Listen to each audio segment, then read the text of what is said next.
بسم اللہ الرحمن الرحیم۔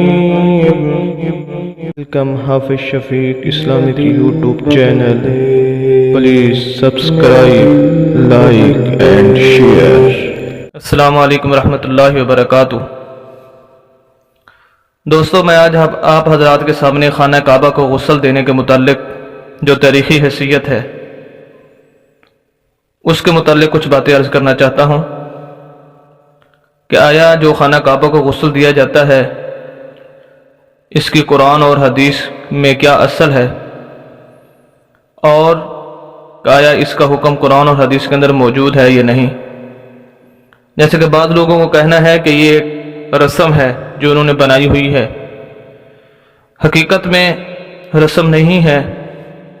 بلکہ قرآن اور حدیث میں بھی اس کا حکم دیا گیا ہے۔ جیسے کہ ہم دیکھتے ہیں کہ سال میں 2 مرتبہ خانہ کعبہ کو غسل دیا جاتا ہے۔ پہلی مرتبہ رمضان المبارک سے پہلے،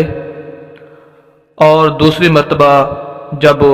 اسلامی سال نیا ہجری سال شروع ہوتا ہے کہ اس کے آغاز پر خانہ کعبہ کو غسل دیا جاتا ہے۔ اور اسی طرح 9 ذو الحجہ کو، یعنی جس کو یوم عرفہ بھی کہا جاتا ہے، اس موقع پر خانہ کعبہ کا غلاف بھی تبدیل کیا جاتا ہے۔ تو آج ہم بات کرتے ہیں خانہ کعبہ کو غسل دینے کے متعلق قرآن اور حدیث کی روشنی کے اندر آیا اس کا کیا حکم ہے۔ اگر ہم قرآن اور حدیث کا مطالعہ کریں تو ہمیں پتہ چلتا ہے کہ اللہ اور اس کے رسول نے حکم دیا ہے اس کو پاک اور صاف رکھنے کا۔ قرآن پاک میں خانہ کعبہ کو پاک کرنے کا 2 جگہ پر حکم ہے، اور اصل تو پاک اس کو بتوں اور شرک سے، ناپاکی سے، گناہ کے کاموں سے پاک کرنا ہے، اور اس کے ساتھ یہ بھی ہے کہ اس کو ظاہری طور پر گندگی سے اور ہر قسمی گندی چیزوں سے اس کو پاک رکھنا، اور دھوڑ مٹی سے، گھٹے سے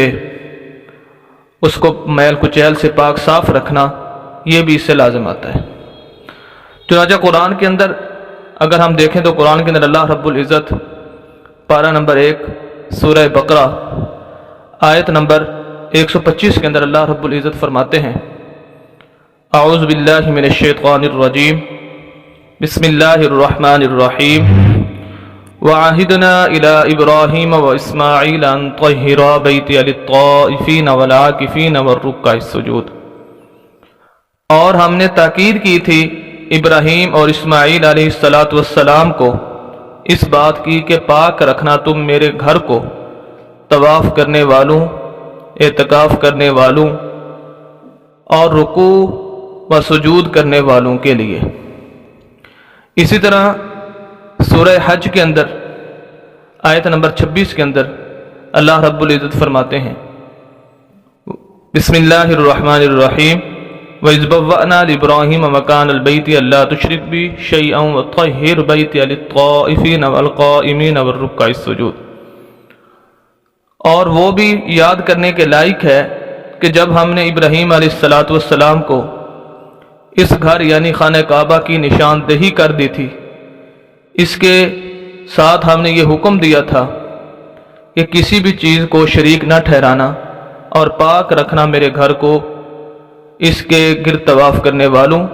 قیام کرنے والوں، رکوع و سجود کرنے والوں اور عبادت کرنے والوں کے لیے۔ تو ان 2 آیات کے اندر جہاں پر ظاہری طور پر بتوں سے، شرک سے، کفر سے خانہ کعبہ کو پاک اور صاف رکھنا ہے، اس کے ساتھ ساتھ جو ظاہری طور پر نجاست ہے، ظاہری طور پر جسے ہم نجاست سمجھتے ہیں، اس سے بھی پاک صاف رکھنا ضروری ہے۔ یہ تو قرآن کے اندر یہ اللہ رب العزت نے حکم دیا ہے۔ نبی اکرم صلی اللہ علیہ وسلم نے اپنی احادیث مبارکہ کے اندر بھی اس کا حکم دیا ہے، جیسا کہ حضرت عائشہ رضی اللہ تعالیٰ عنہ سے روایت ہے، وہ فرماتی ہیں کہ بیت اللہ کو خوشبو لگاؤ، یہ اس کا پاک کرنا ہے۔ بعض روایات میں صراحت موجود ہے کہ فتح مکہ کے موقع پر جب نبی اکرم صلی اللہ علیہ وسلم نے بتوں کو توڑنے اور تصاویر کو مٹانے کے بعد بیت اللہ کو غسل دینے کا حکم دیا تھا، تو ان روایات کے اندر بالکل صراحت بھی موجود ہے۔ اور اسی طرح ایک اور حدیث ہے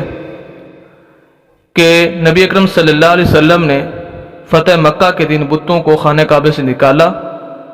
اور مشرکین کے تمام نشانات اور گندگیاں ختم کی اور کعبہ کو غسل دیا۔ تو یہ روایات اور احادیث سے معلوم ہوتا ہے کہ بیت اللہ کو غسل دینے کا قرآن اور حدیث کے اندر ظاہری طور پر اگرچہ بتوں اور شرک سے اور کفر سے پاک کرنا ہے، اور اس کے ساتھ ساتھ ظاہری طور پر جو گندگی ہے، جو ہم گندگی سمجھتے ہیں، اس سے بھی اس کو پاک صاف کرنا ضروری ہے۔ تو معلوم ہوا کہ اس کا حکم قرآن اور حدیث کے اندر موجود ہے۔